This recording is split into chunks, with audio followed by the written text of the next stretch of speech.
vez que ela vem consecutivo, doutor Paulo, que já é da diretoria há muito tempo, e a doutora Mariana, chefe do TLCG. E para apresentar o caso hoje vai ser a doutora Amanda, doutor Ibrahim acaba de chegar. Ok. Olá, boa tarde. Eu sou a doutora Amanda, sou residente de Clínica Médica da Santa Casa de Piracicaba. Hoje a gente trouxe aqui um caso para vocês muito interessante do ambulatório de miocardiopatias que a gente está acompanhando. Bom, é um paciente ESN, 21 anos, masculino, branco, católico, natural e procedente de Itapecerica da Serra, sendo que o trabalho atual dele é como entregador de delivery e ele usa a bicicleta elétrica para meio de transporte. Como antecedentes pessoais, o paciente apresenta epilepsia desde 2019, em acompanhamento já com a neurologia externa, tabagista com uso de narguilé semanalmente e etilista social de 20 latas de cerveja por semana. Como antecedentes familiares, ele possui uma mãe que está atualmente com 43 anos, cardiopata, 2 irmãos, um mais velho e um mais novo, sendo investigados e sem cardiopatia diagnosticada. Um avô materno que faleceu aos 60 anos por uma cardiopatia, mas não bem esclarecida pelos familiares. E um primo de 14 anos que relatou uma doença semelhante também. De medicamento de uso contínuo, o paciente usava atenolol de 25 miligramas, um comprimido de 12 em 12, e ácido valproico de 250 de 12 em 12. Bom, um paciente veio no ambulatório queixando-se de cansaço, precordialgia, episódios de taquicardias isoladas e dispneia aos grandes esforços também, como, por exemplo, as caminhadas longas, jogando bola e carregando peso em casa. Negava qualquer quadro de síncope, cianose ou morte súbita na família. Ele acompanha aqui no Dante Pazanese desde os 9 anos de idade, atualmente ele tem 21, e a primeira consulta dele foi realizada em julho de 2011. Sumiu a tela aqui.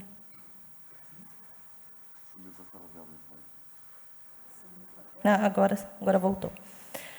No exame físico, ele apresentava uma pressão de 10/7, uma altura de 1,69 e peso de 54, tendo um IMC de 19. O aparelho pulmonar também sem evidências de qualquer tipo de hipervolemia. Aparelho cardiovascular é um ritmo cardíaco em 2 tempos, com sopro sistólico de 2 cruzes em 6, na borda externa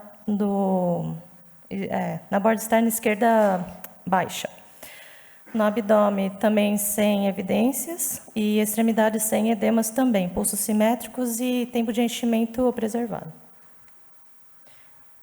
De exames de laboratório, a gente colocou aqui o que apresentava lá, né, no nosso sistema, de 2020, 2021 e 2023, sendo que a única alteração de todos eles foi uma leucocitose de 12.510.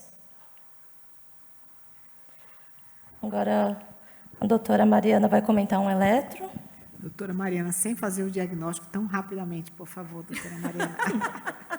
É um ritmo sinusal. Bom, o paciente jovem, esse eletro é de 2006, né? Então ele era uma criança. É um ritmo sinusal, o eixo está desviado para a esquerda, então ele é positivo em D1, negativo lá em AVF, negativo em D2 e D3. E ele chama a atenção aí no altas voltagens, né, tanto no plano precordial como no plano frontal. Ele tem uma coisa que chama... Então, peraí, vamos lá, em relação ao QRS. Ele tem em V1 uma onda R muito grande, gigantesca, e uma S também muito profunda. Perfeito, obrigada. Mostrando para a gente que ele tem aqui uma sobrecarga de átrio, de ventrículo direito, apesar do eixo desviado, ele tem tudo isso de R, ele tem um S profundo lá em V6, e ele também tem sinais aí de um possível ventrículo esquerdo.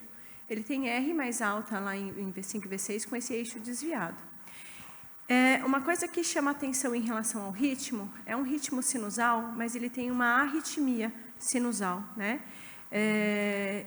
Ele tem uma alteração difusa de repolarização, que lá em AVF até parece que ele faz uma onda P não conduzida. Mas se a gente coloca e projeta essa derivação, essa repolarização para as outras derivações, a gente percebe que isso daí faz parte da repolarização ventricular. Então, ele tem uma alteração difusa da repolarização, ele tem strain de VD e tem alteração de repolarização também do lado esquerdo, sugerindo aí um biventricular, sobrecarga biventricular. Quando eu vi essa onda P aqui, depois do QR, quer dizer, essa alteração de repolarização aqui, eu pensei muito em ter uma onda P a mais. Você não pensaria não, Ibrahim?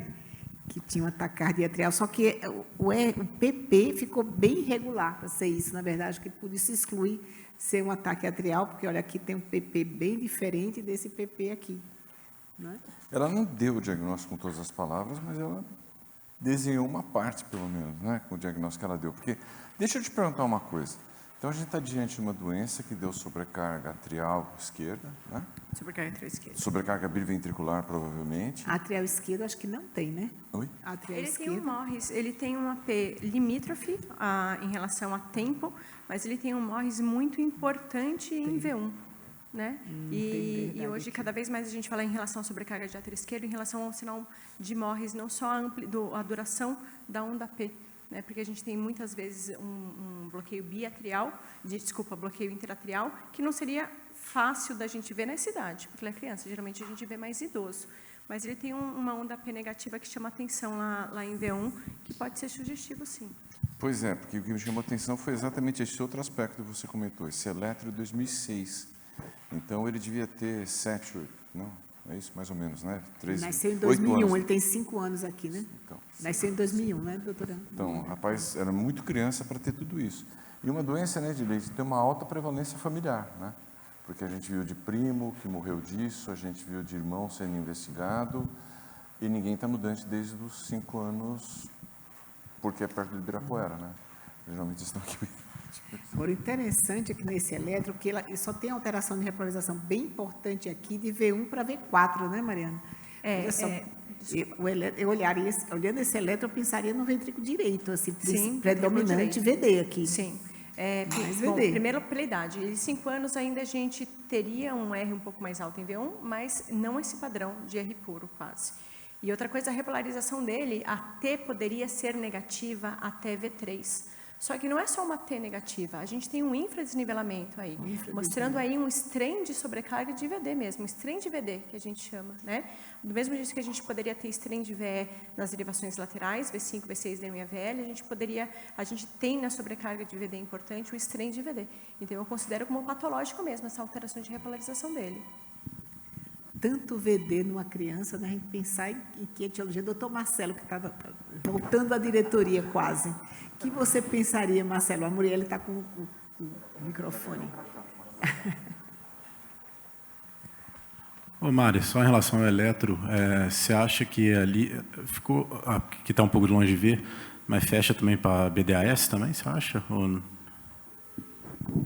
Olha, em relação ao BDS em criança, tá? Muitas vezes a gente não lauda no setor como BDAS em criança. Por quê? Porque muitas vezes a gente não tem o diagnóstico da patologia de base. Se um paciente, por exemplo, tem um defeito de septo AV, por exemplo, ele tem mal formados fascículos, e só por isso ele tem um desvio para a esquerda já, né? Então, a gente acaba dando como desvio do eixo para a esquerda nesse paciente. Mas se você me perguntar em relação a critério eletrocardiográfico, sim, ele tem critério de BDS esquerdo, ele tem um desvio do eixo para a esquerda, e pensando talvez se fosse algo do lado esquerdo desviando o eixo, mesmo assim ele tem muito sobrecarga de VD, né? Que não costumaria por si só desviar o eixo para a esquerda. Em relação à etiologia, essas coisas, se tratando de uma história familiar, e apesar de predominante VD, eu ainda pensaria numa hipertrófica para ele. Doutor Rauschert, quer fazer algum comentário? Parece que está cometendo mais homem na família, né?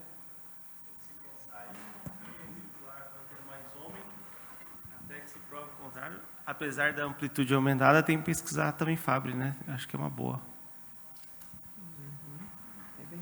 Mas Fabry, para ter o acometimento cardíaco, Haussert, mesmo que podia ter uma forma clássica da doença, mas para ter HVE significativo e alterar o eletro é depois dos 30 anos. tanto na forma clássica como na variante cardíaca, a gente só tem uma HVE mais tardia.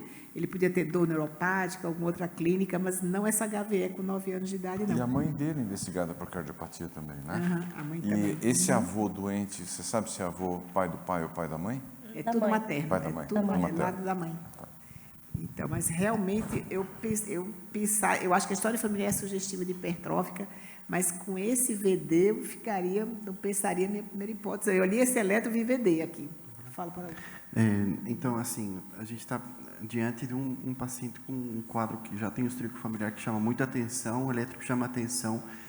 E tudo bem, eu tenho um viés da imagem, mas se eu estivesse diante desse paciente, eu concordo com o Marcelo, eu pensaria também hipertrófico, mas pela idade e o fato de ter uma apresentação, uma idade um pouquinho mais jovem, eu pensaria também, assim, muitas vezes na imagem a gente não tem esse histórico prévio, não tem outras alterações neurológicas, nem musculares para pensar, mas se eu fosse quem estivesse vendo a imagem, eu pensaria também em Danon, doença de Danon, por conta desse acometimento de uma idade tão precoce, e hipertrófico também costuma se apresentar em pacientes de doença de Danon, embora não tenha esses históricos sistêmicos, neurológicos, nem musculares nos pacientes, mas eu consideraria essa hipótese também. A doença de Danon é uma fenocópia da cardiomiopatia hipertrófica, né, que acomete mais os meninos do sexo masculino e que costuma, assim, todos morrem antes dos 30 anos de idade. Então, ela tem uma história de uma mãe que morreu mais tardiamente e o avô materno também, né?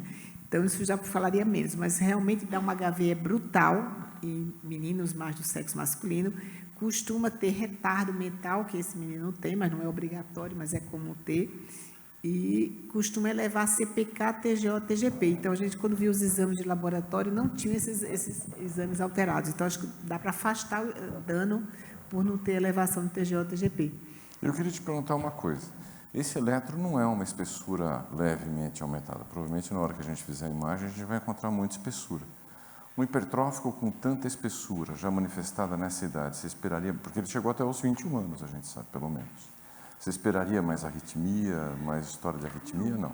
Não, e a gente tem visto hipertrófico com CEP de 30, 35, sem nenhuma arritmia.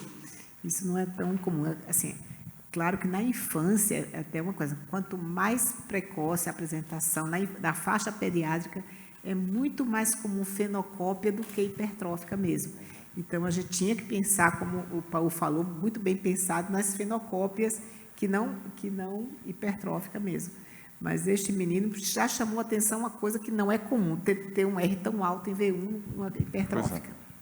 Esse não é um eletro esperado numa cardiomiopatia hipertrófica, não. Vamos em frente que eu estou curioso. Alguém quer fazer um outro comentário? Posso fazer? A Mariana. Doutora Mariana. A minha preferida, Nunan, poderia ser. Ele não tem, tirando a história familiar da mãe, né? Mas é um eletro que eu olharia, se não tivesse nada, eu pensaria Muito bem numa lembrado, porque possibilidade. Nuna costuma ter sobrecarga biventricular, mas o Nuna costuma ter uma face exatípica, né? Tem um dismorfismo facial, hipertelorismo, a gente não viu a foto. Então, tem déficit de crescimento. Este menino não teve déficit de crescimento nenhum, mas também não é obrigatório. Tem uma grande variedade fenotípica, mas sim, podia ser Nuna, sem dúvida. Muito bem lembrado, Mariana. Bom, agora eu vou chamar a doutora Carolina para ajudar a gente a interpretar um teste ergométrico. Então, esse paciente fez 6 minutos, né, do protocolo de Bruce modificado. A frequência cardíaca para a criança de 10 anos está deprimida, mas estava em vigência de beta-bloqueador, né? E a gente repara que a pressão arterial sistólica fica em platô a partir do 3º minuto, 6º minuto, na primeira fase de recuperação. Né, o esperado é que se aumente pelo menos 20 milímetros de mercúrio em cada estágio, então a gente vê uma pressão arterial em platô, né, o que a gente é até comum em hipertrófico obstrutivo, né, doutora Edileide? Tem um eletro? Esse é o eletro de base, que a gente, como a doutora Mariana falou, né, tem uma hipertrofia bicameral, então na vigência de um eletro já com hipertrofia, né, com sobrecarga, desculpa, a gente não avalia o segmento ST durante o esforço, que vai ser alterado, né, o segmento ST. Pode passar? Aqui, ó. O eletro durante o esforço, a gente vê uma piora do infradesnivelamento Isso por conta da hipertrofia, aumenta a isquemia, por conta do aumento da demanda, não necessariamente significa doença coronária, mas a gente também não avalia o segmento ST. Importante a avaliação da arritmia, se ele fez ou não fez durante o esforço.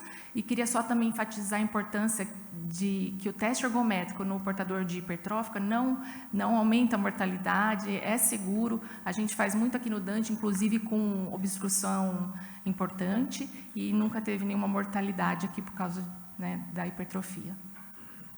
Tem mais alguma coisa? Esse eletro, Carol, se você me permite, no outro de base, ele tinha até um errinho em D2 e D3. Aqui ele parece até um QS, né? Deixa eu ver, não ele vi. Parece até Volta. esse daqui Tem como voltar? O eletro de base? Você volta no último. Aqui parece Tem o quê, Mari? Aqui tem um Rzinho embrionário, pequenininho, em D2 e em D3. E lá Sim. no teste ergométrico parece até parece um QRS mais alargado, mostrando o acometimento maior realmente de massa de ventrículo, e parece até um QS de área eletricamente inativa em parede inferior também, que é mais estranho na criança ainda. Achei interessante é que ele alterou o ST, mas justamente no V1, de V1 a V4. O V5 e V6 não alterou. Olha só, continua com a onda T bonitinha aqui, né, na repolarização alterada só de V1 a V4. Né? Eu acho, olha aqui, só vejo VD, na verdade. Né? A Mariana achou que tinha uma sobrecarga de VE também. Aqui a gente não vê nem R, né? Ali acabou o R de V5 e Acabou, V6, talvez pelo posicionamento, mas Talvez, né? o que me faz pensar em alguma coisa de VE é D1 e AVL. Então, as derivações do plano frontal, que ficam mais à esquerda, né, estão com uma voltagem muito importante, pensando só em sobrecarga. Mesmo sendo uma criança magrinha, com parede torácica fina, não podia ter uma falsa ampliação desse QRS? Já estava esperando até um eixo para a direita, se fosse só sobrecarga de VD, não esperava nem R nenhum por lá. Já tem muito... E tem 6 anos de intervalo, né, entre aquele eletro e esse, né? Que aquele foi 2006 e esse é 2012. Tá bom. Então, só lembrando, eu não entendi por que esse teste ergométrico foi feito. Né? Que vantagem você viria nesse teste ergométrico nessa criança, Carol? Para avaliação de arritmia no esforço, até para reabilitação, para pôr o paciente para fazer exercício físico, acho que o teste é importante, né? Então, detecção de arritmias. Pressão em platô também ajuda na prescrição, você orientar melhor o paciente.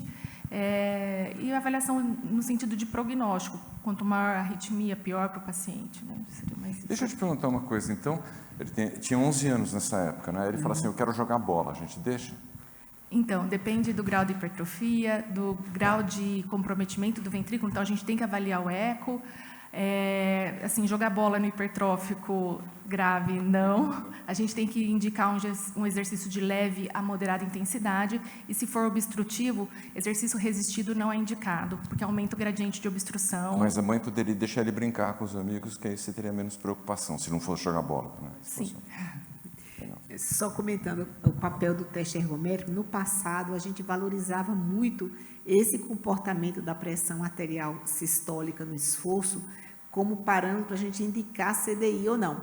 Ele já tinha uma história familiar de morte súbita, né? Então, se a gente encontrasse mais um outro fator, seria extremamente relevante. E, com o passar do tempo, esse fator de risco foi perdendo importância. Hoje, a gente não valoriza mais o comportamento da pressão. Quando a gente vê algum possivelmente hipertrófico, não estou dizendo que ele tem, que tenha feito um teste, a gente acha, nossa, mas para quê, né? Mas no passado a gente valorizava muito esse fator de comportamento da pressão no esforço. Aqui é um raio-x de tórax, então, comentado pelo Dr. Paul. Bom, continuando com a análise do caso do nosso paciente, aqui estamos diante de uma radiografia de tórax. Uma área cardíaca que chama muita atenção, né? Geralmente paciente magro, jovem, uma ponta para baixo, aqui a ponta está um pouquinho levantado para cima, uma área cardíaca aumentada, a gente percebe que não tem aumento de dilatação da aorta, não tem dilatação do tronco da pulmonar, e sim que uma área cardíaca aumentada, sim com imagem sugestiva de uma... Ah, está mostrando, tá, e com uma... Obrigado. Que chama a atenção a ponta um pouquinho mais levantada para cima, inferindo que talvez tenha um acometimento do ventrículo direito, uma área cardíaca aumentada. A gente não percebe uma redistribuição de fluxo muito significativa no parênquima pulmonar e também a gente vê que não tem derrame pericárdico, derrame pleural significativo. Então, sim, um raio-x que não esperado em um paciente dessa faixa etária, uma área cardíaca aumentada e diante de outros exames. Eu até pensava que esse VD ia afundar um pouquinho mais quando é o VD, né? O VD é que levanta a ponta. Não, É, o eu VD me que convenci levanta até mais com o VD, porque ele me lembrou até um pouco mais de Fallot, aquele pontinho de tamanco holandês levantada. Mas eu acho que tem muito perfil para a esquerda, então estou cada vez mais concordando com isso. O que o Paul chamou a atenção, que eu acho muito relevante nesse raio-x também, é o diâmetro do botão aórtico. A gente praticamente não vê a aorta. Então, ou tem alguma alteração no direcionamento do vaso, ou se tem até uma redução do débito, porque o débito cardíaco é extremamente relevante para o diâmetro do vaso aórtico. Então, ou você tem uma estenose aórtica, mas aí tinha uma história de um sopro, mas não era um sopro tão grande, mas as coisas estão evoluindo aí conforme o tempo passa, ou você tem uma alteração da via de saída com a aorta um pouco mais deslocada, mas eu levaria o raciocínio para isso. E pelo raio-x eu acho que essa ponta levantada me lembra mesmo VD, mas tem muito perfil para a esquerda, então parece ter um pouco... e tem átrio também, né? Tem um duplo contorno. Duplo contorno. Uhum. Mas mesmo uma criança, você esperaria ver o botão aórtico bem bonitinho aí, mesmo sendo criança? Esperava um botão aórtico definidinho. A gente não está vendo a aorta. Está um pouco rodado, é verdade. Olha que a traqueia está um pouco mais para o lado direito do paciente, um pouco mais para o nosso lado esquerdo, mas ali onde o Paul está mostrando, a gente deveria ver um botãozinho, pelo menos aquele perfilzinho da aorta. Bom, agora eu gostaria de saber o que os senhores acham, qual o diagnóstico clínico. Também a nossa plateia pode ajudar também. Se seria uma cardiopatia congênita, ou uma miocardiopatia hipertrófica, uma estenose pulmonar valvar, ou uma hipertrofia de artéria pulmonar. Faltou Hipertensão. todas as anteriores e nenhuma das anteriores. Ou nenhuma das.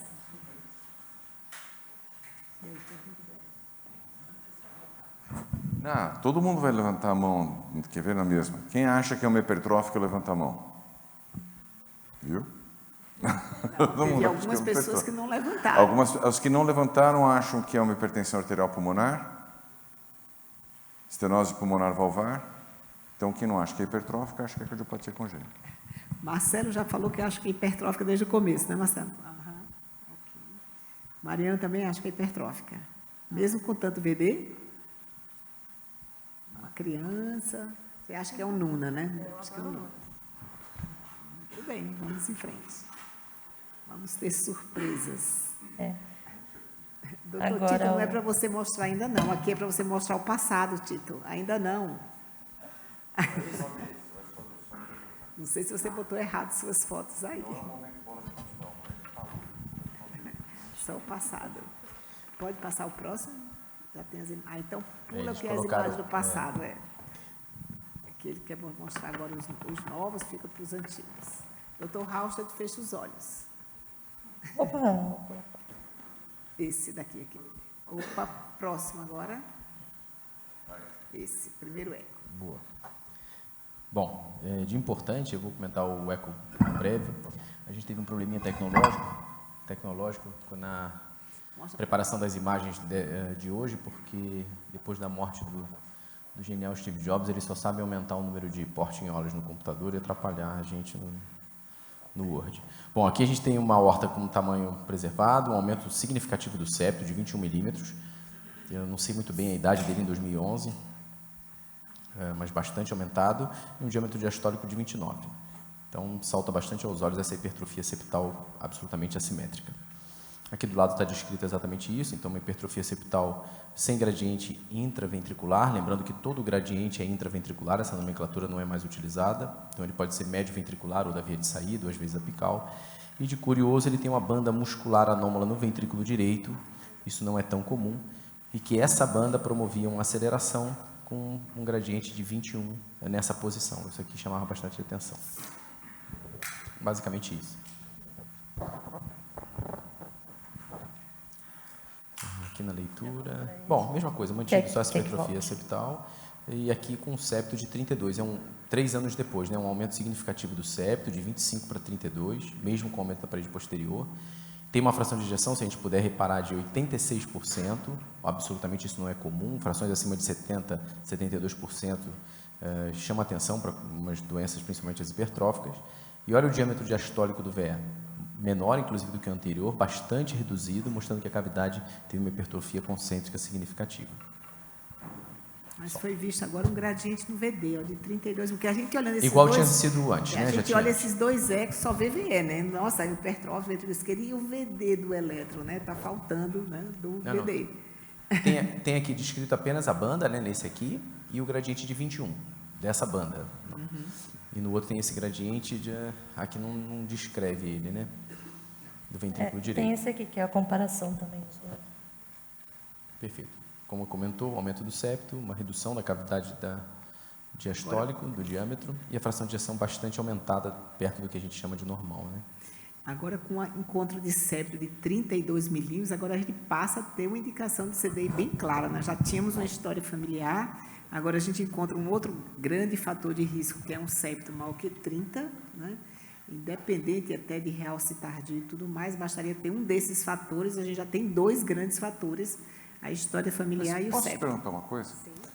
Aumentou em 3 anos de 25 para 32, mesmo considerando a variabilidade intra-observador, não é muito aumento? É muito aumento. Isso lembra a gente depósito.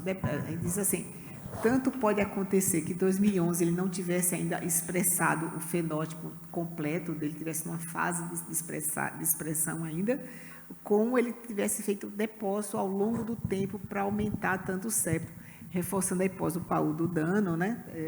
E estou achando tudo muito dinâmico nesse paciente, assim, a manifestação, as alterações do eletro, que aconteceram, tudo bem, em 6 anos, mas aconteceram, esse aumento de espessura muito acentuado em 3 anos, por isso que eu estava pensando também agora em doença de depósito, e faltou nenhuma das anteriores nas suas hipóteses. E ainda lembrando que a gente tem a expressão, o eco atual, para a gente ver a evolução até agora, né? E é uma criança e que as fenocópias são muito mais importantes nessa faixa etária pediátrica.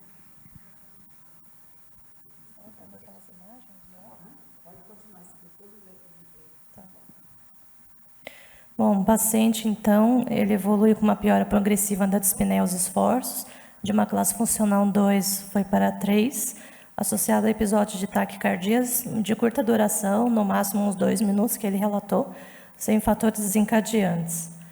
Ele teve uma piora da ausculta cardíaca também, do sopro sistólico ejetivo, que antes era de 2 cruzes, aí se tornou 3, e do padrão do eco também. Aos 12 anos e 11 meses, foi submetido a uma ressonância cardíaca. Doutor Paulo, nos mostre o VD. Oh. O VD é impressionante dessa criança.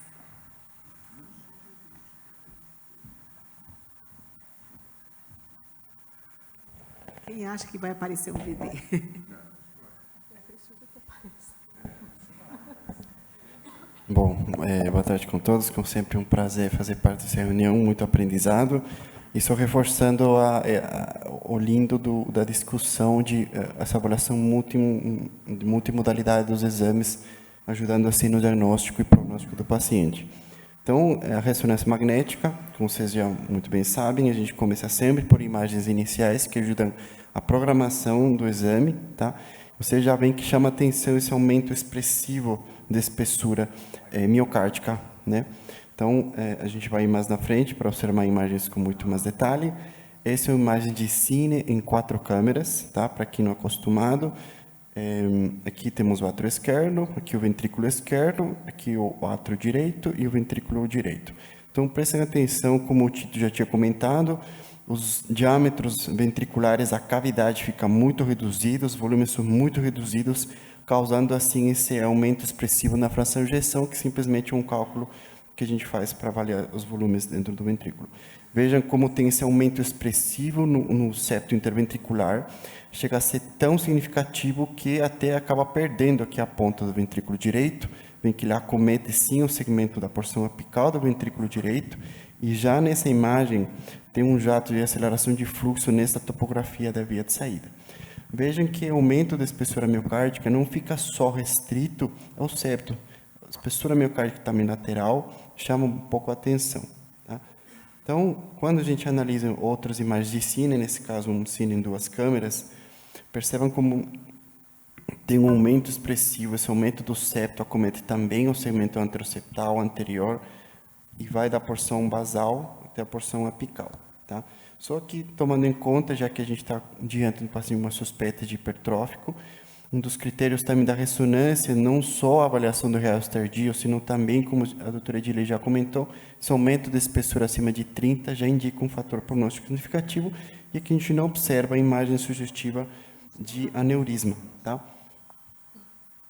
Esse é um cine via de saída do ventrículo esquerdo, onde a gente tem o átrio esquerdo aqui, a via de saída do ventrículo esquerdo e a aorta aqui lá em cima. Só chamando a atenção aqui, a ponta do ventrículo direito que aparece aqui lá em cima, totalmente amputada pela quantidade significativa de musculatura no ápex. Então, esse acometimento do ventrículo direito, que já tinha levantado a bola ao eletro, pois a gente confirma que sim, um aumento expressivo também na espessura do ventrículo direito. Vocês veem que não tem alteração significativa na válvula mitral, a análise morfofuncional da ressonância magnética já começa com essas imagens de cine, alterações morfofuncionais, o que a gente chama do fenótipo do CMH sarcomérico, né? Que as famosas alterações morfofuncionais, como aumento da espessura do folheto setal anterior, se for maior de 27 para a ressonância magnética, o aparelho subvalvar como alterações no implante do músculo papilar, se for mais apical, assim como esse aumento expressivo da espessura miocárdica. Então, todos esses achados já fazem muito pensar que seja um CMH, uma cardiomiopatia hipertrófica septal sarcomérica. Tá? Paulo, você podia voltar ao anterior, que eu fiquei tão impressionada com essa imagem aqui do VD, desculpe, que não tem cavidade no ventrículo direito, né? Em proporção, assim, ventrículo esquerdo, ventrículo direito, VD predomina, né? Não acha? O que eu acho é que essa criança deve ter um débito baixo, porque ela não faz volume diastólico final, né? Ela tem uma muito relevante redução do enchimento ventricular. É impressionante. A fração de ejeção deu 87, né, Tito? Isso. Mas justifica, porque do pouco sangue que entra no coração, sai. E você tem toda a razão, ela tem uma redução acentuada do volume diastólico dos 2 ventrículos, mas parece até que a repercussão é maior no VD.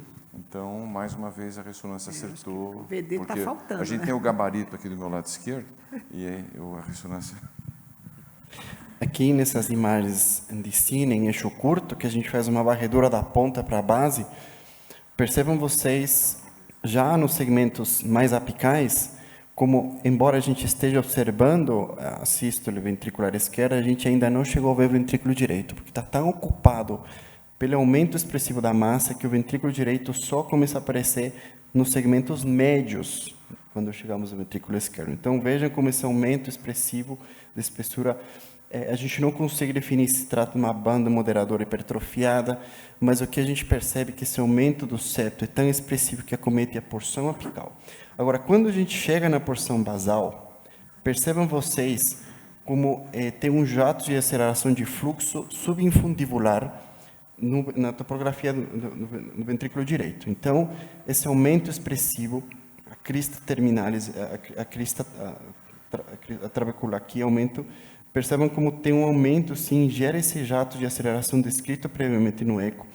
E a gente observa que essa aceleração de fluxo fica restrita, não fica restrita só ao ventrículo esquerdo, sino também ao ventrículo direito, tá?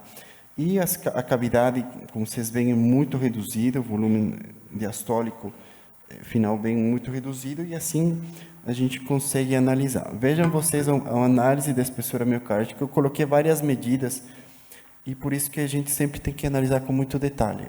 Existe uma variabilidade entre observador, dentro do método da ressonância, mas também está descrito sim um grau de variabilidade com o ecocardiograma.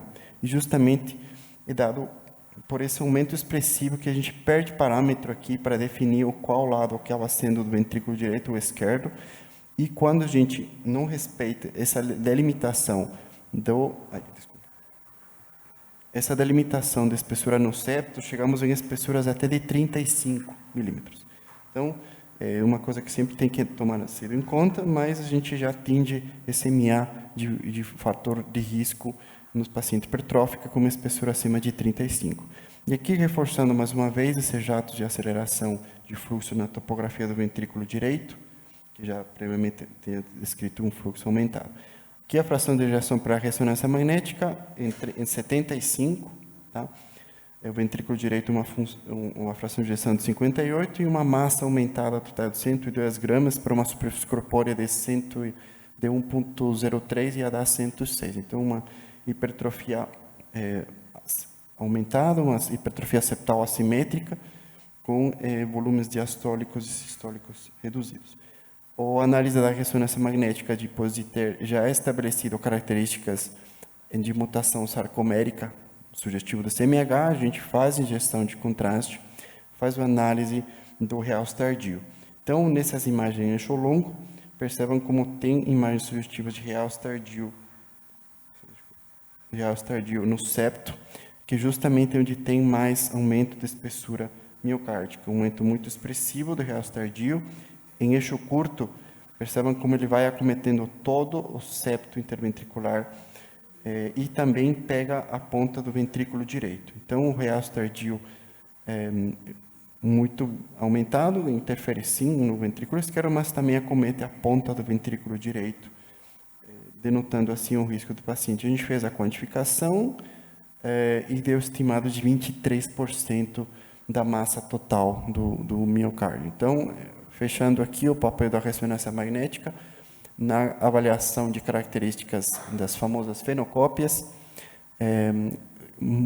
apresenta características morfofuncionais e padrão de realce tardio muito característico de um CMH, de um cardiomiopatía hipertrófica apical, mas em contexto de dados clínicos relevantes, como já tínhamos comentado, uma doença de Danon, sobretudo em paciente masculino, né? Porque paciente feminino com uma mutação ligada ao X tem uma evolução um pouquinho mais tardia, mas como tem uma evolução tão rápida em pouco tempo, foi aventada essa possibilidade da gente que analisa a imagem, né? Agora, Paulo, deixa eu te interromper um pouquinho. Chama atenção para a gente aquilo que não é típico de hipertrófica nesse exame. E tem algumas coisas que não são bem o que a gente vê, né? Isso. E acho que isso pode ser relevante nesse caso. Mostra para nós o que não é típico de hipertrófica. Então, o que a gente...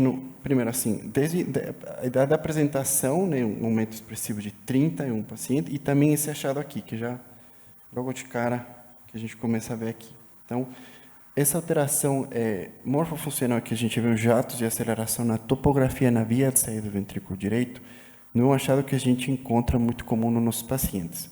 Então, ele não está descrito, embora a gente sempre faça uma análise morfofuncional, não é um achado que a gente costuma observar em todos os pacientes que têm um CMH hipertrófico, uma hipertrofia septal assimétrica. Perfeito, então, porque isso é via de saída de VD, né? Via É um de lugar saída que a gente quase nunca vê hipertrofia na CMH.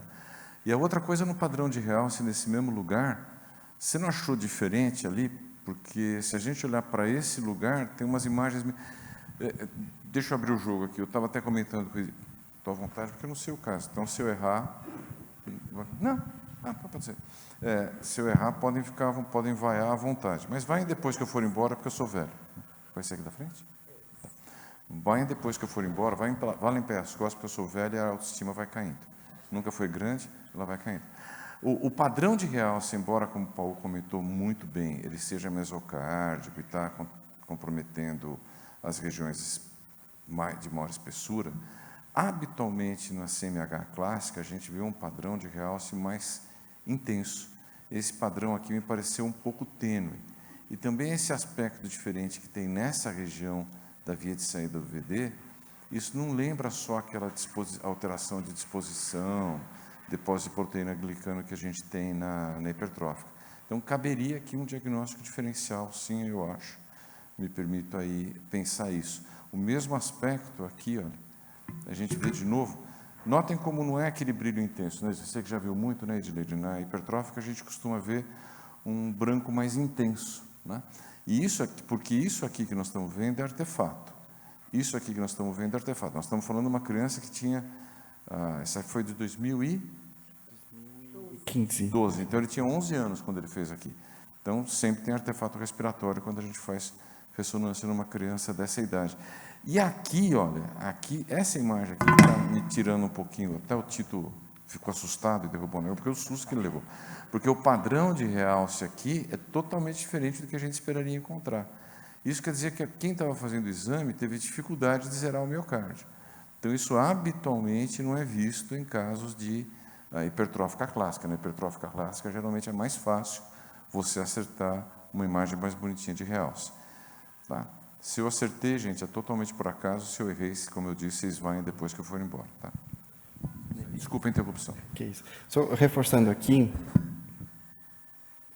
esse aumento de espessura, eu não consigo definir com muita certeza se esse aumento de espessura acomete a crista supraventricular, causando sim esse jato de aceleração na via de saída do ventrículo direito, mas o aumento do septo interventricular é tão expressivo que vai acometendo todas as estruturas também que estão inerentes no septo interventricular relacionadas ao ventrículo direito, desde a crista supraventricular, banda moderadora, então, tudo isso hipertrofiado no ventrículo direito, causando assim os achados morfofuncionais que a gente observou. Então, só fechando aqui, pela ressonância magnética, tem uma característica muito sugestiva de SMH, mas aventando sim a possibilidade de doença de Nano também, com correlação das características clínicas e morfofuncionais que a gente já discutiu.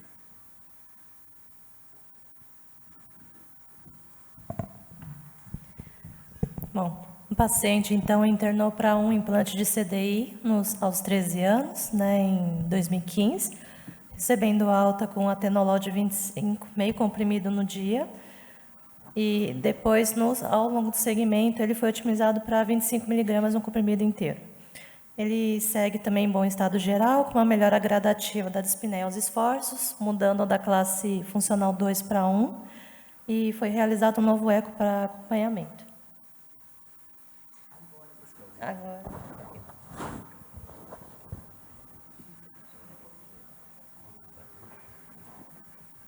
Fecha os olhinhos aí.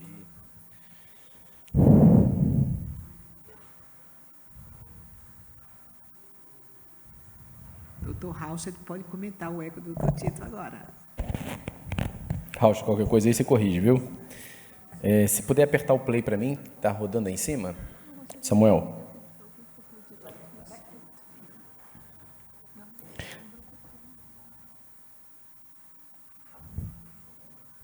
Boa, obrigado. Bom, a primeira imagem.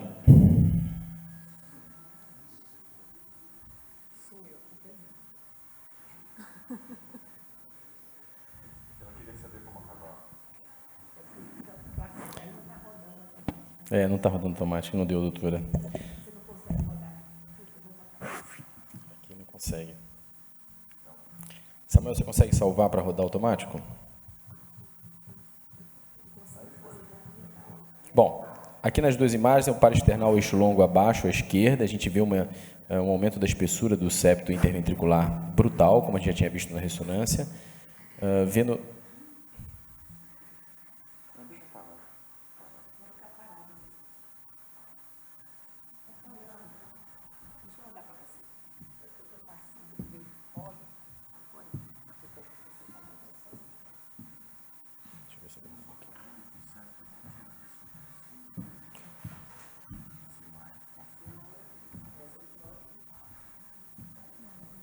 Bom, aqui paraesternal eixo longo, o septo bastante espessado, como a gente tinha conversado antes, a parede posterior aparentemente normal, o VD com uma espessura bastante aumentada, assim que a gente consegue ver no eixo curto também, como foi mostrado na ressonância, aquele estreitamento aqui próximo da via de saída do ventrículo direito, com aumento significativo da espessura do VD, que foi medido em 13 milímetros. Também o aumento do septo, que o Paulo comentou, pode estar ajudando nesse estreitamento nesse local, mas tem um estreitamento bem significativo nessa região. Então, se a gente conseguir ver no vídeo aqui, ó, nessa região, a gente vê esse estreitamento que posteriormente vai mostrar uma alteração do fluxo também. E aqui, mais uma vez, aquela hipertrofia brutal no ventrículo direito junto com o do septo ventricular esquerdo. Curiosamente, essa imagem foi um achado, é raro da gente conseguir na mesma imagem, a gente conseguir identificar isso. Então, aqui abaixo é o modo M, a gente vai medindo de cima do ventrículo direito, septo, ventrículo esquerdo e parede posterior. Eu consigo ver não só o SAN no ventrículo esquerdo, como um SAM também, um movimento semelhante ao SAM aqui no ventrículo direito, obstruindo a via de saída. A Mariana até me pediu para explicar um pouquinho sobre o que é o SAM, para os residentes e para os internos que não têm muita prática. Imagina que a gente tem uma aceleração na saída, aqui literalmente da via de saída do ventrículo esquerdo, aqui abaixo.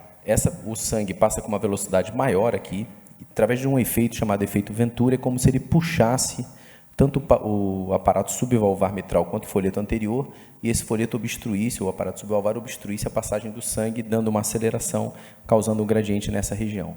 Então, por esse modo modo M aqui, eu consigo ver não só no ventrículo esquerdo, quanto no ventrículo direito também essa obstrução da via de saída. Seguindo uma análise agora multiplanar, eu consigo ver o ventrículo direito em todos esses cortes. Eu vejo a contratilidade, ele tem um déficit da função sistólica, como o Paulo já comentou também, uma fração de ejeção discretamente reduzida. Aqui do ventrículo esquerdo, um aumento brutal da espessura, praticamente o velamento dos segmentos apicais todos, até quase o terço médio do ventrículo esquerdo, mostrando por que a gente calculou uma fração de ejeção e ela deu acima de 80%, em torno de 86%, em todas as paredes, principalmente no septo. A avaliação do strain do ventrículo direito, aqui foi feito um bullseye, não é o comum, mas a gente conseguiu fazer por essa janela um bullseye do ventrículo direito, um strain bastante reduzido do ventrículo direito, mostrando que, apesar da fração de ejeção estar limítrofe, discretamente reduzida, a gente tem um comprometimento significativo da função sistólica do VD.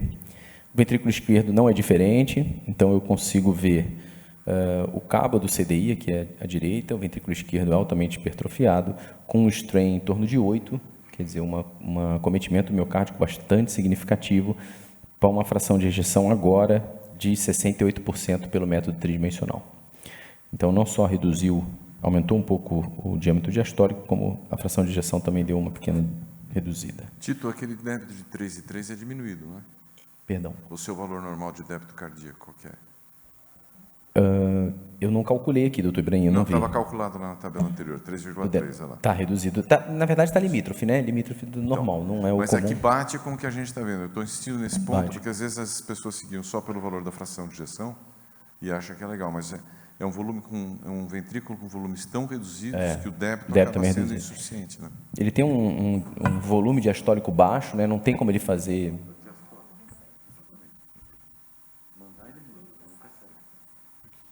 Ele tem volumes reduzidos, então mesmo tendo uma fração de ejeção muito alta, o volume é reduzido, dá um débito reduzido.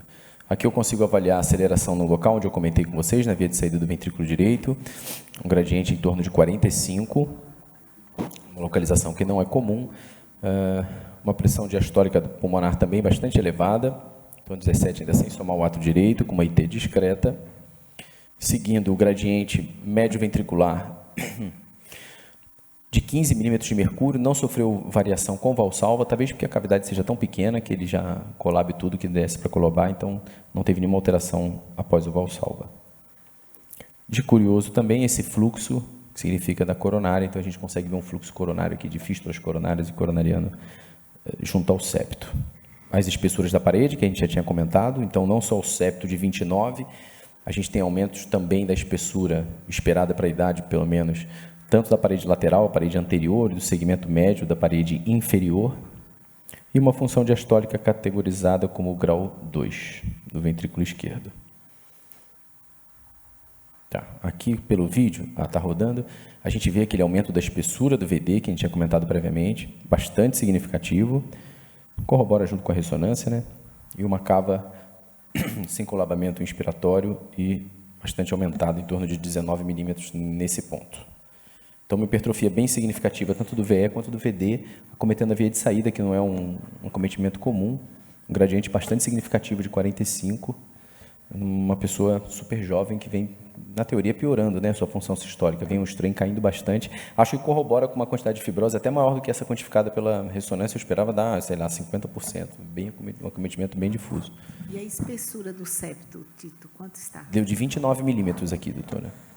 A maior espessura, né? Vou contar, né, que estava aumentando em 2012, mas agora não aumentou mais. Não né? aumentou tanto. Mas com Quantos por cento, Paulo? 23% de 23, é. Ele não fez uma extracístole ventricular esse tempo todo, Edileide. Como é que fez? Impressionante. Eu queria comentar a diferença de um depósito para cardiopatia hipertrófica. Então, se esse paciente tivesse uma doença de depósito, iria necessariamente agora estar com um septo muito maior. Né? E a hipertrófica acontece o contrário. Ao longo do tempo, ela vai ganhando fibrose, né, por desproporção fibra-vaso, e o septo vai diminuindo de espessura. Pode diminuir ao longo do tempo, por conta dessa fibrose. Então, dá para a gente ter certeza que não tem depósito, que é sarcomérica, o problema dessa paciente. Uma dúvida, doutora, O doutor Ibrahim está duvidando do eco. Agora, se acreditar no eco, sim. Bom, isso não foi eu que fiz, né? Aí eu brigo com ele. Doutor Halstead, podemos acreditar no eco ou não? Padrão Dantes, tá bom. Deixa eu perguntar uma coisa, doutora. Se fosse doença de depósito, a gente tem uma evolução de 15 anos, basicamente, né? Da primeira vez que a gente insonou o paciente. A senhora acha que já teria acometimento da válvula ou isso também não é uma regra? Não. Mesmo tendo esse tempo todo corrido? Depende da doença, depósito da válvula. Doença de Fabry acomete muito válvula, mas os outros depósitos não costumam. Tá bom. Acho que o doutor Ibrahim pensou em amiloidose naquela hora, né, doutor Ibrahim? Não sei se acometeria a válvula aórtica. Não pensei em amiloidose não, mas eu pensei em alguma coisa diferente que eu insisto. Eu nunca vi uma hipertrofia na via de saída fazer uma estenose subpulmonar, como a gente viu nesse caso. Já vi redução de volume, já vi hipertrófica isolada de ventrículo direito, isso a gente já viu. Mas eu nunca tinha visto antes na minha vida, o que está me chamando a atenção é exatamente isso, esse aumento de espessura, esse gradiente na via de saída do ventrículo direito por uma hipertrófica. Então tem alguma coisa diferente nesse caso, pode ser que seja alguma mutação nova aí, dantiana, alguma coisa assim. Todo paciente com cardiomiopatia hipertrófica é único, na verdade. É uma doença que tem uma expressão, é uma variedade fenotípica impressionante. De vez em quando a gente se surpreende. E o padrão de Reals também é muito diferente nesse caso. Não é bem o padrão de Reals. Eu acho que vale a pena fazer estudo genético, depois eu vou dizer por quê. Vale a pena. Continua, doutor. Então, voltando, qual o diagnóstico clínico? Alguém tem alguma dúvida? Alguém quer mudar a opinião aí de última hora? Doutor Ibrahim discorda de ser hipertrófica sarcomérica. Não, eu voto em hipertrófica com 2 pontos de interrogação. Tá. No ambulatório, então, no miocárdio, o paciente vem se mantendo com uma dispneia, mas alguns grandes esforços mesmo, mantendo essa classe funcional 1 em bom estado geral. Ele tem uma boa adesão medicamentosa e ainda segue em acompanhamento com o neurologista, o ambulatório nosso da miocárdio e do eletrofísio. Eu vou perguntar em voz alta para a doutora Edileide, eu perguntei em voz baixa. E essas crises convulsivas aí? Pois é, tem algumas doenças mitocondriais que cursam com crises convulsivas, né? E que o diagnóstico até genético é complicado, né? Pegando painel não se faz o diagnóstico. Mas costuma ter uma série de outras coisas juntos, né? Além das convulsões, né? Pode ter diabetes junto, uma série de coisas que ele não tem, mas claro que é aquela coisa, a variedade fenotípica pode acontecer também. Ibrahim não se conforma pela ausência de arritmia desse paciente. Com 30 de espessura e 35 o Paulo pegou e 23% de... vai contra tudo que a gente... ou que a maioria das pessoas acredita, né?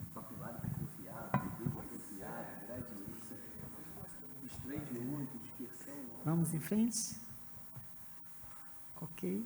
Agora, a doutora Giovana vai fazer um resumo do VD na cardiomiopatia hipertrófica. Boa tarde, eu sou Giovana, eu sou R1 de Clínica Médica do Hospital Heliópolis e agora eu vou falar um pouquinho sobre a hipertrofia do ventrículo direito na cardiomiopatia hipertrófica. Bom, o acometimento do ventrículo direito, ele acaba sendo um pouco negligenciado na literatura por ser predominantemente o acometimento do ventrículo esquerdo nessa patologia. Então, a gente tem aqui uns dados de epidemiologia que falam que a cardiomiopatia hipertrófica é a cardiopatia hereditária mais comum em todo o mundo, mas essa informação é baseada no critério que a gente tem para a espessura do ventrículo esquerdo, com uma prevalência aí de 0,16 a 0,29% na população geral. Quando a gente vai ver a incidência no ventrículo direito, os dados eles são um pouco escassos e dependem do método diagnóstico utilizado. Então, em estudos de ressonância magnética, a gente tem uma incidência de 30,5%, em estudos de ecocardiograma, uma incidência de 44%, e quando a gente, falando a respeito de um acometimento de ventrículo direito mais grave, quanto aí aos sintomas clínicos, a gente tem uma prevalência de 1,3% na população com cardiomiopatia hipertrófica. Os critérios também tinham muita divergência da literatura, então, quando a gente fala do acometimento de VE, é muito bem conhecido que é uma espessura de 15 milímetros ou mais em um ou mais segmentos do miocárdio, porém, quando a gente vai ver esses critérios para o ventrículo direito, existem muitos números. Então, eu trouxe aqui alguns para a gente poder dar uma olhada. Uma das fontes classificava uma espessura normal de VD de até 7 milímetros. Uma outra fonte falava em acometimento leve, de 6 a 8 milímetros, moderado, de 9 a 12, e grave, acima de 12. E ainda uma terceira fonte trazia uma espessura diastólica final da parede maior do que 5 milímetros, e se fosse maior do que 10 milímetros, é classificado como grave. Do mecanismo de remodelamento, o processo ele é considerado um processo miopático primário, apesar de pouco estudo. Então, ele não é secundário à disfunção de VD e nem secundário à hipertensão pulmonar. Os genes envolvidos são os mesmos envolvidos no acometimento do ventrículo esquerdo e, assim como a gente viu no nosso paciente que iniciou com acometimento de ventrículo direito, histologicamente falando também é igual. Então, os genes são os mesmos, o processo miopático é primário e pode, em alguns casos, ser secundário ao acometimento de VE. Então, eu trouxe aqui umas imagens para a gente ver. Nessa segunda imagem é o músculo cardíaco normal. E na primeira imagem, a gente pode ver o coração de um hipertrófico, que mostra para a gente hipertrofia das fibras musculares, com uma completa desorganização dessas fibras permeadas por tecido fibrótico. Das alterações estruturais, então, elas podem ser heterogêneas, variando desde uma hipertrofia concêntrica até uma hipertrofia difusa, acometendo toda a extensão do ventrículo. E essa hipertrofia ela pode se desenvolver isoladamente ou, em alguns casos, ela é isolada, ela é mais rara, ou ela pode vir em associação com o ventrículo esquerdo. O nosso paciente tinha aí uma hipertrofia biventricular. Eu trouxe aqui uma imagem mostrando a hipertrofia do VE, além da hipertrofia de septo à direita e uma hipertrofia de toda a parede do ventrículo, a parede livre do ventrículo direito até ápice, e o acometimento isolado do ventrículo direito, ele é mais raro. Essa imagem que não está carregando é de um paciente aqui do Dante. Bom, existem 4 casos no mundo de hipertrofia isolada de VD, e 2 desses casos são aqui do Dante. Eu trouxe uma imagem aqui que não está carregando. Tem que ter fé. Tá indo devagarzinho. De tão raro que é. É a última, é essa aqui. Bom, aqui a gente tem uma hipertrofia isolada do ventrículo direito, que dá para a gente ver aqui. E no eixo curto, aqui, a gente consegue ver o ventrículo esquerdo e aqui o ventrículo direito, que nem é possível observar a cavidade do ventrículo. É um dos casos aqui do Dante de hipertrofia isolada de VD. Quanto às alterações dinâmicas, a gente tem novamente divergência na literatura. Então, a incidência da obstrução sistólica de VD foi relatada em 15 a 92% dos estudos de cateterismo. Então, aí uns números um pouco inespecíficos. E quanto ao critério para definir o gradiente de pressão, algumas fontes definem como superior a 25 milímetros em condições de repouso, e outras fontes falam acima de 16 milímetros. Quanto às alterações funcionais, elas podem ser sistólicas ou diastólicas.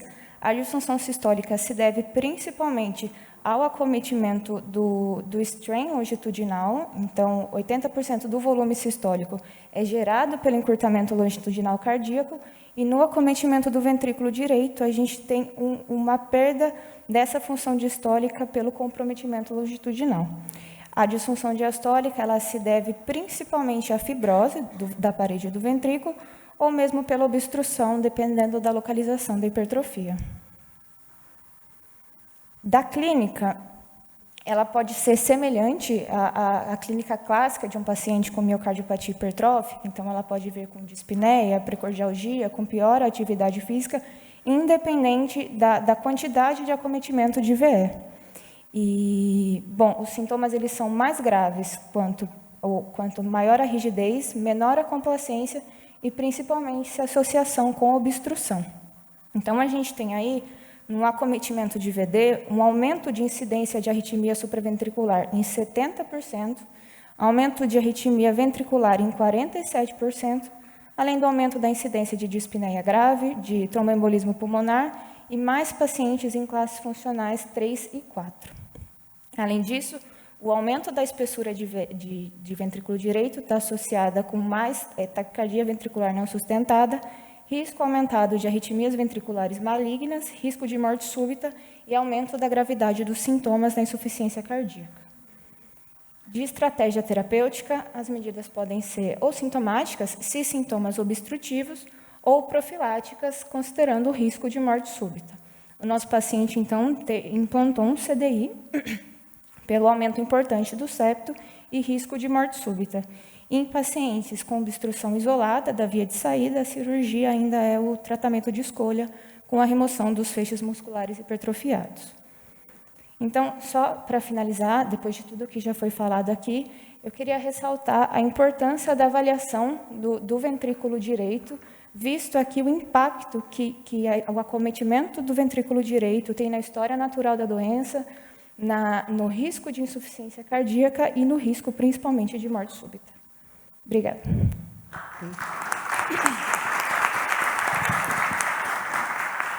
Eu queria fazer um comentário sobre a questão da importância do diagnóstico realmente se é sarcomérico ou não, que agora a gente está numa fase diferente de tratamento hipertrófico, é com o surgimento dos inibidores de miosina, medicamentos que especificamente atuam na miosina e modulam a contratilidade. Para essa paciente, imagina sendo realmente uma doença sarcomérica, se a gente induz, a gente modula essa contratilidade, a gente vai reduzir o gradiente, como foi visto no estudo, em que mais da metade dos pacientes ficaram sem obstrução, com gradiente menor que 30, tá certo? 70% ficou com gradiente menor do que 50, ou seja, é uma droga extremamente interessante, mostrando que realmente a obstrução, o movimento anterior sistólico, depende dessa hipercontratilidade. Se a gente reduz a contratilidade, acaba a obstrução, acaba o gradiente, acaba o SAM. Então, a gente precisa ter certeza, Ibrahim lembrou bem, é importante que se for uma fenocópia, por exemplo, depósito, não vai funcionar o remédio. Então, o estudo genético tem um papel bem importante aqui. Né? E, por último, deixa eu te perguntar, por que vocês implantaram o CDI? Boa.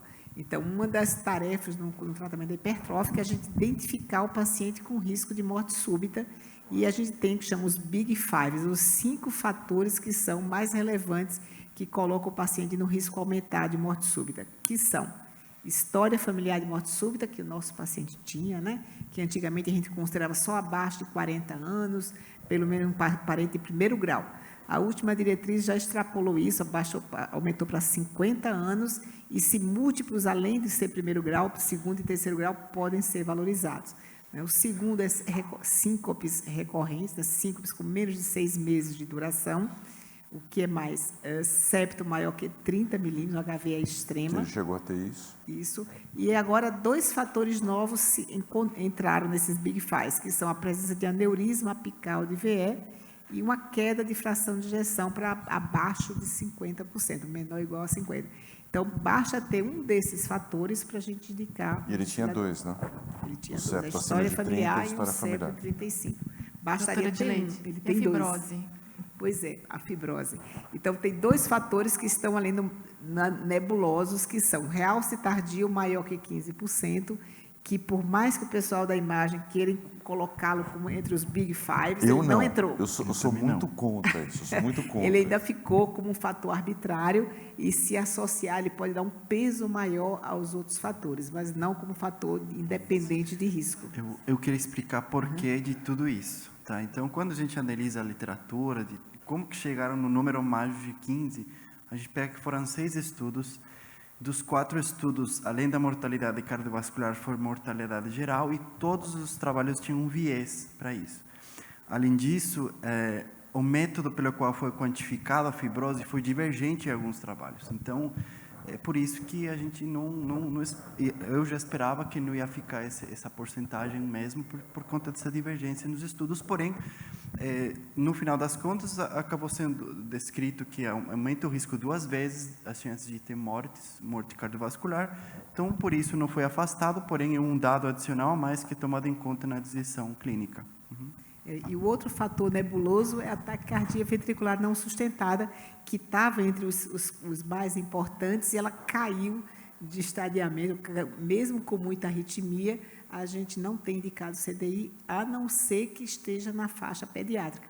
Se esse paciente, por exemplo, quando estava com 9, 10 anos, tivesse alguma TVNS, a gente valorizaria muito mais. Se naquele teste, por exemplo, tivesse aparecido uma TVNS. Pois é, aí sim, porque era uma faixa pediátrica. Mas se fosse um adulto, idoso, a gente tem visto que, apesar de assustar bastante a gente, a TVNS, ela é muito prevalente da população normal. E, aliás, acabou de sair um estudo chamado Tempo CMH, um estudo que avaliou com pacientes com dispositivo implantados por 30 dias, comparando com Holter de 48 horas, mostrou que aumenta muito a prevalência de TVNS e que é tão prevalente que talvez não tenha uma relevância tão grande realmente como fator de risco de morte súbita. Né? Eu só quero explicar a minha posição. Eu sou muito contra esse número de 15%, porque eu sou a favor de números que você pode reproduzir. Quando existem todas as variáveis que, como o Paulo comentou, e não é que só nesses estudos, a quantificação, né, tipo de fibrose miocárdica varia muito de pessoa para pessoa, de técnica para técnica. Tem gente que corrige, tem gente que não corrige. Então, é diferente você medir, por exemplo, um gradiente, e você diz que esse gradiente é 70. Ok, você está medindo, é uma coisa objetiva. Se 10 pessoas medirem, vai variar lá de 65 a 75, mas não tem grandes variações. Com fibrose miocárdica é um pouco diferente. Acho que vale muito o conceito de quanto mais, pior. Mas a gente vê muito caso aqui no Dante e fora como esse. Por isso que eu peguei no pé umas 3 vezes. Tem 23% de fibrose e não fez uma extracístole esse tempo todo. Então, a gente precisa tomar cuidado com alguns certos números mágicos, porque a gente tem tendência a facilitar as coisas, né? Mas não é verdade. Ele ainda tem um CDI que faz a telemetria, né? Que vê a arritmia, Pois e é. ele não tem arritmia mesmo. Né? Estou falando. É verdade. Mas só falando que o gradiente é muito variável. E cada um que for medir, o mesmo médico vai medir, com os dois ecocardiografistas aqui, dependendo da condição de pré e pós-carga, não vai ser eu já tinha fixo, discordado não. muito do eco hoje, então eu tinha que agradar os dois. Foi politicamente correto o meu comentário. Obrigado, pessoal. Muito obrigado. Parabéns, meninos. Mandaram muito bem. O Tito, a Mariana, como sempre, encerrando a reunião. Carolina, muito obrigado pela presença também. Paul, Edileide, semana que vem tem mais? Tem mais na semana que vem. Com um Todos pouco mais convidados. complicado que esse, hein? Inclusive com coffee break também na próxima semana. Olha aí. Até terça. Mais uma vez, obrigada, Cláudia, Meli.